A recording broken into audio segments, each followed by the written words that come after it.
Когда деталь сходит с металлообработки, она поступает на участок очистки. Участок очистки начинается с промывки деталей.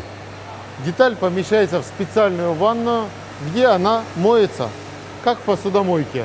Остановим процесс и посмотрим.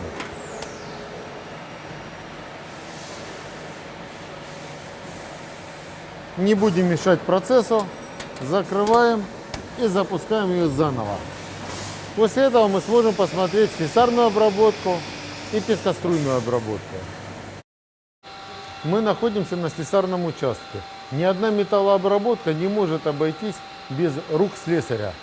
Каждая деталь подготавливается для окончательной сборки. Кроме того, все наши изделия окончательную сборку проходят именно на этом участке.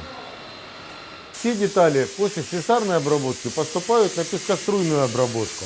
Здесь осуществляется подготовка к покрытию. То есть прежде чем поступить на гальваническое покрытие, деталь должна пройти пескоструйную обработку.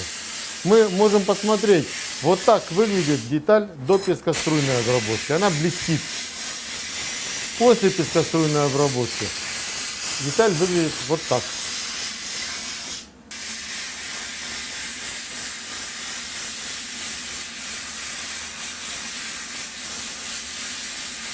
Сейчас мы находимся на участке микродугового оксидирования. Здесь осуществляется покрытие алюминиевых деталей тонким слоем кремния, после чего деталь приобретает повышенную прочность, а также создается защитный слой.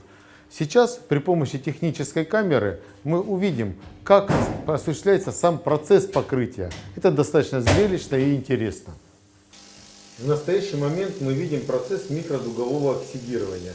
Металл, помещенный в раствор жидкого стекла, покрывается тонким слоем кремния, тем самым создавая защитный слой для алюминия, и поверхностный слой становится более твердым. В продолжении темы покрытия хотелось бы еще сказать, помимо микродугового оксидирования, мы также осуществляем еще и порошковое покрытие. Порошковое покрытие осуществляется методом нанесения порошка на поверхность металла, после чего металл помещает в тепловую камеру.